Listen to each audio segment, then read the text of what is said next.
Hello cadets, I am cadet Lakshya Gehlot and welcome to sailors ram. अब topic आज का क्या है, किस पे हम बात करने वाले हैं। हम आज बात करेंगे कि how to get a good IME-CET rank and how to get a rank which is preferred by the companies. यार हर कंपनी की अलग अलग वो होता है क्राइटेरिया कि हमें पर्टिकुलर रैंक से नीचे के बच्चे चाहिए मेरिट लिस्ट के लिए, या ग्रेट ईस्टर्न जैसे कॉलेजेस में एक पर्टिकुलर, जैसे आपने अच्छा इंटरव्यू दिया, आपने एक अच्छा रिटर्न दिया, उसके बाद भी वो लोग प्रेफर करते हैं कि आपके जो रिटर्न है और जो आपका IME-CET है उसमें एक आपकी अच्छी रैंक आनी चाहिए। अब अच्छी रैंक का फ़ायदा क्या होता है यार, अच्छी रैंक आएगी तो एक कंपनी को लगता है कि बच्चे ने मेहनत करी है, और अगर उसने हमारा इंटरव्यू भी क्लियर किया है, रिटर्न भी क्लियर किया है, और IME-CET में भी उसका एक अच्छा रैंक आया है, अंडर 1000, अंडर 2000, अंडर 3000, तो उसकी एक वैल्यू बढ़ जाती है कि हाँ भाई बच्चा कुछ केपेबल है, मतलब इतने सारी जगहों पे उसने क्लियर किया है, इतने सारी जगहों पे बहुत अच्छा परफॉर्म कर रहा है, तो कंपनीज़ प्रेफर करती हैं। अब कौन सी कंपनीज़ प्रेफर करती हैं यार, जैसे एंग्लो है, एंग्लो प्रेफर करती है उन स्टूडेंट्स को जिनकी अच्छी रैंक आती है, 4000 से नीचे जिन जिनकी रैंक आती है उन्हें एंग्लो बहुत ज़्यादा प्रेफर करती है। और ग्रेट ईस्टर्न्स कई बार प्रेफर करती है कि कैडेट्स जो जिनकी रैंक कम है वो सेलेक्ट हों और वही आएँ। और सिनर्जी ऐसा नहीं करती, सिनर्जी अपना खुद का इंटरनल टेस्ट लेती है जो कि हार्ड होता है, तो वो लोग जनरली IME-CET की रैंक नहीं देखते। और सिंपल जनरल कॉमन सेंस की बात है, अगर IME-CET का लेवल थोड़ा सा सिनर्जी के एग्ज़ाम से नीचे होता है, तो अगर आप सिनर्जी का एग्ज़ाम क्लियर कर रहे हो तो आपकी बेसिक रैंक ऑफ IME ये सिनर्जी अच्छी ही आएगी। अब हम बात करेंगे जो हमारा मेन टॉपिक है, इधर उधर ना जाते हुए हम डायरेक्ट पॉइंट पे आएंगे, जो कि हमारा पॉइंट है कि how to get good IME-CET rank. तो यार IME-CET रैंक लाने के लिए 3-4 चीज़ें हमें एकदम ध्यान रखनी होती है कि हमें 3 घंटे का टाइम मिलेगा जिसमें हमारे पास 200 क्वेश्चन होंगे। अब 200 क्वेश्चंस हैं तो यार, अब कई बार क्या होता है ना, कई स्टूडेंट्स क्या करते हैं डायरेक्ट हार्ड क्वेश्चंस उठाते हैं, जैसे मैथ्स, फिजिक्स और ये सारी चीज़ों पे वो पहले फोकस करते हैं, और उनके जो थ्योरेटिकल क्वेश्चंस होते हैं उन्हें अंडरमाइन करके वो सोचते हैं कि यार मेरा फिजिक्स अच्छा है, कोई सोचता है मेरा मैथ्स अच्छा है, तो पहले मैं मैथमेटिकल क्वेश्चंस करूँगा, पहले मैं फिजिक्स के क्वेश्चंस करूँगा, वो भी कौन से जो टफ़ हैं। ईगो पे ले लेते हैं लोग, क्या करते हैं कि हाँ भाई मुझे मैथ आती है तो पहले मैं मैथ अटैम्प्ट करूँगा। अब वहाँ पे क्वेश्चन को कोई, अब ज़रूरी नहीं है टफ़ क्वेश्चन सारे ही टफ़ आए, लेकिन कुछ क्वेश्चंस होते हैं जो टफ़ होते हैं, वो आपका टाइम खाने लगते हैं, ठीक है। तो उसके चक्कर में आप क्या करते हो, मैथ के क्वेश्चन करे जा रहे हैं, फिजिक्स के क्वेश्चन करे जा रहे हैं, ठीक है। अब मैं IME-CET में अपनी अप्रोच क्या रखता हूँ जनरली। अब देखो हम स्टार्ट कहाँ से करेंगे, पहले मैं सोचता हूँ, मैं मानता हूँ कि हमने कैसे अच्छी रैंक लाई थी। मेरी रैंक थी 960 और लोकिंदर की रैंक भी अंडर 1000 ही थी, और बाकी हमारे जितने भी टीम मेंबर्स हैं उनकी भी रैंक अंडर 2000, अंडर 1000 ही थी। तो हमने कैसे किया, हमारा बेसिक आइडिया यही था कि हम पहले मैथ्स को छोड़ेंगे, उसके बाद हम फिज़िक्स पे जाएंगे, फिज़िक्स के जितने भी थ्योरेटिकल क्वेश्चंस हैं हम देखेंगे, उन्हें टिक करेंगे। और क्या होता है, जो इंटरफेस होता है उसमें आपको दिख रहा होता है कितने क्वेश्चंस आपने अटेम्प्ट करे हैं, कितने आपने छोड़े हैं। तो जो भी आप छोड़ोगे उसके बाद आपको टाइम मिलेगा कि हाँ भाई आप उन क्वेश्चंस पे जाओ और वापस उन्हें अटेम्प्ट करो, ठीक है। तो जो भी थ्योरेटिकल क्वेश्चंस हैं वो आप पढ़ो, जल्दी जल्दी टिक करो, ठीक है। फिजिक्स हो गया, आपको जितना भी थ्योरेटिकल मिला अगले पार्ट में जाओ, उसका जो भी थ्योरी आपको आती है वो आप करो। उसके बाद अगला पार्ट अपना क्या आता है, एप्टीट्यूड और इंग्लिश। तो एप्टीट्यूड और इंग्लिश में से आपको पहले इंग्लिश अटैम्प्ट करनी है, इंग्लिश के जितने भी क्वेश्चन आप पढ़ो और जल्दी से जल्दी अटैम्प्ट करो, और पूरे फोकस के साथ अटैम्प्ट करो। ये नहीं कि यार जल्दी करने के चक्कर में आप क्वेश्चंस गलत करे जा रहे हो, या फिर आपको लग रहा है कि हाँ भाई ये देखा मैंने, जल्दबाजी में ढंग से क्वेश्चन ना पढ़ के आपने एरर कर दी।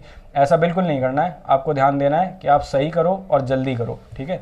उसके बाद आपका आएगा, अब बचा क्या हमारा, न्यूमेरिकल क्वेश्चंस ऑफ फिजिक्स, पूरा पार्ट ऑफ मैथ, पूरा पार्ट ऑफ एप्टीट्यूड। तो अब हम क्या करेंगे, मैथ से पहले हम करेंगे एप्टीट्यूड, ठीक है। एप्टीट्यूड भी आपको क्या करना है, देखो यार क्या होता है कि कई कैडेट्स क्या करते हैं, वो कैलकुलेटर को चलाना ही नहीं सीखते, है ना। साइंटिफिक कैलकुलेटर एक बहुत इंपॉर्टेंट चीज़ होती है किसी भी एग्जामिनेशन में। अगर आपको साइंटिफिक कैलकुलेटर चलाना आता है ना, तो कई क्वेश्चंस ऐसे हैं जो आप डायरेक्ट उसी में पुट करके आप डायरेक्ट आंसर ला सकते हो, ठीक है। आपको ज़्यादा कैलकुलेशन मेथड्स वगैरह लगाने की ज़रूरत नहीं है। तो वहाँ जाने से पहले अपना साइंटिफिक कैलकुलेटर चलाना ज़रूर सीख लेना, ठीक है। और वहाँ पे यूज़ भी करना, किसमें, एप्टीट्यूड में, फिजिक्स का अगर कोई न्यूमेरिकल क्वेश्चन है तो उसमें भी, और मैथ्स के क्वेश्चन में तो करना ही करना है आपको, ठीक है। जहाँ भी आपको ज़रूरत पड़े, जहाँ भी आपको लगे कि यहाँ पे मैं कैलकुलेटर यूज़ कर सकता हूँ। फिर आपको रीजनिंग के सारे क्वेश्चन, एप्टीट्यूड के सारे क्वेश्चन अटैम्प्ट करने हैं। जो भी क्वेश्चन आपको लगे कि भाई ये वाला टफ है, इसमें टाइम लग रहा है या मेरे को नहीं आता, तो कोई बात नहीं, छोड़ दो, अब लास्ट में आपको जाना है मैथ पे। मैथ के जितने भी क्वेश्चन हैं वन बाय वन देखो, जो भी आपको इजी लग रहे हैं उन्हें सबको पहले पहले कर दो, जो आपको अब हार्ड। अब लास्ट का टाइम आपके पास बचेगा अप्रोक्सीमेटली 1 आवर। उसमें जितने भी क्वेश्चंस आपको हार्ड लगे थे उन्हें फिर से आप बैठ के देखो। अब क्या आपके पास एडवांटेज आ जाएगा कि 2 घंटे में जितने भी आपको क्वेश्चंस आते थे और जितने भी आपको इजी लगते थे वो सब आपने कर दिए। तो अब आपके पास एक एवरेज स्कोर है कि भाई मैंने 120 कर दिए सर, मैंने 130 कर दिए, अब 140 कर दिए, 110 कर दिए, इतनों में मैं श्योर हूँ कि सर मेरे ये तो आ ही जाएंगे। ठीक है, अब इस पे आपका मोरल बेस सेट हो जाएगा कि अब इतने मेरे आ गए तो मैं कॉन्फिडेंट हूँ कि भाई 130 तो आ रहे हैं, मेरी रैंक सेट हो गई है, ऑलमोस्ट अंडर 5000 4000 तो आ गई है, इतना सेट है। अब मैं फोकस करूंगा जो क्वेश्चंस मेरे को टफ लग रहे थे उन्हें ठंडे दिमाग से 1 घंटे में अटेम्प्ट करने का। ठीक है, उस 1 घंटे में जितने भी आप मैथ के, फिजिक्स के, एप्टीट्यूड के जो भी हार्ड क्वेश्चंस आपको लग रहे थे उन्हें अटेम्प्ट करो। एक बार मोरल बूस्ट हो जाता है तो जो क्वेश्चन हमें स्टार्टिंग में हार्ड लग रहे होते हैं वो भी ईजी लगने लगते हैं। अब आपका मोरल बूस्ट हो चुका है, आप आराम से क्वेश्चन अटेम्प्ट करो, कोई भी गलत क्वेश्चन आपको अटेम्प्ट करने की जरूरत नहीं है। जो जो क्वेश्चन आपको लगता है कि हाँ भाई ये वाला क्वेश्चन मेरे को पक्का पक्का शॉर्ट आता है वही आप अटेम्प्ट करो। अब कई बच्चों का डाउट होता है कि बार बार क्वेश्चंस करेंगे सर, मैंने इतने क्वेश्चन अटेम्प्ट करूंगा तो मेरी रैंक कितनी आएगी, सर मैं 130 करूंगा तो मेरी रैंक कितनी आएगी। देखो हर साल क्या होता है, कंपटीशन चेंज होता है। लास्ट टाइम अप्रोक्सीमेटली 40 से 50,000 कैडेट्स मतलब जूनियर्स और जो स्टूडेंट्स थे वो बैठे थे। उसके बाद 15,000 लगभग बच्चों, 13,000 14,000 बच्चों की रैंक लिस्ट आई थी। उसमें अगर मैं खुद का बताऊं तो मैंने 156 क्वेश्चन अटैम्प्ट करे थे। अगर मैं एवरेज लेके भी चलूं कि भाई मेरे 8-9 क्वेश्चन गलत हो गए या फिर 10 क्वेश्चन भी मेरे गलत हो गए तो भी मेरी रैंक आई थी 961। ओके, 961 मतलब अंडर 1000 रैंक मेरी 156 क्वेश्चन अटैम्प्ट करने पे, जिसमें से 8-9 क्वेश्चन मेरे पक्का पक्का गलत हुए होंगे, क्या पता थोड़े से ज़्यादा भी हो सकते हैं। ठीक है, अब पिछले साल का एवरेज हो गया ये, इस साल का एवरेज क्या होगा, थोड़ा सा तो ऊपर नीचे जाएगा। तो आपको ट्राई करना है कि 150-160 क्वेश्चंस तो आपको सही सही अटेम्प्ट करने हैं, लेकिन गलत क्वेश्चंस ऐसे नहीं है कि तुक्केबाजी में आप 180 अटेम्प्ट कर रहे हो, 200 ही अटेम्प्ट कर दिए कि हाँ भाई चलो चलो करने ही है। इस चीज़ का आपको पूरा पूरा ध्यान रखना है। अब ये हो गया आपका कैसे अटेम्प्ट करना है, कैसे एक अच्छी रैंक लानी है। अब आप पूछोगे कि सर प्रिपेयर कहाँ से करें। अगर आप कोई भी कोचिंग अफोर्ड नहीं कर सकते, अगर आपको लगता है कि मेरे को नोट्स वगैरह कुछ नहीं मिल रहे, तो join our telegram channel. We have an ideology of helping those who can't afford the coachings as well as expensive demo classes and all those things. Join our telegram channel. We'll provide you with previous IIME CET question papers and questions as well as mock tests also.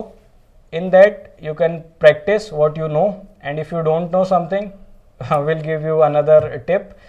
Study X and Y group Air Force very well, almost do every chapter. If you can't do all the questions in the remaining time, at least do 10 5 questions of almost all the chapters of this Air Force XY group. अभी बहुत time है यार, देखो मार्च का भी, आज मैं जब वीडियो बना रहा हूँ तो 28 मार्च है, आपके पास मार्च के 10 दिन बचे हैं, अप्रैल पूरा बचा है, मई में आपका पेपर होगा। हाँ, मई में पेपर नहीं होगा आपका, मई भी पूरा बचा है, जून 10th के आसपास आपका पेपर होगा, 8 जून को आपका पेपर है। सॉरी मैं थोड़ा ऊपर नीचे कर देता हूँ, लेकिन 8 जून को आपका पेपर है, तो ऑलमोस्ट आपके पास 2.5-3 महीने बचे हैं। उसमें आप XY ग्रुप को बहुत आराम से ढंग से पूरा पढ़ समझ के कर सकते हो। और अगर आप कोई कोचिंग नहीं ज्वाइन कर रहे तो यूट्यूब पे बहुत से टीचर्स ऐसे हैं जो फ्री में आपको 11th-12th के बारे में पढ़ाते हैं, कॉम्पिटिशन्स के बारे में पढ़ाते हैं, उनसे पढ़ो। ठीक है, और हमारे ग्रुप पे आके हमसे free previous year question papers लो, उन्हें भी अटेम्प्ट करो, उनसे आपको कॉन्फिडेंस आएगा, और कॉन्फिडेंस के बाद आप बड़े आराम से क्रैक कर लोगे। ठीक है, ये सब मेरी टिप्स थी। हमने कैसे किया था, हमारे टाइम पे हमें कोई फ्री में प्रोवाइड करवाने वाला नहीं था, हमें कुछ भी मिलता था हम वो कर देते थे, लेकिन अब आपकी हेल्प करने के लिए हम लोग हैं इस बार, तो फ़ायदा उठाओ, अपना ग्रुप ज्वाइन करो, अपने दोस्तों से ज्वाइन करवाओ।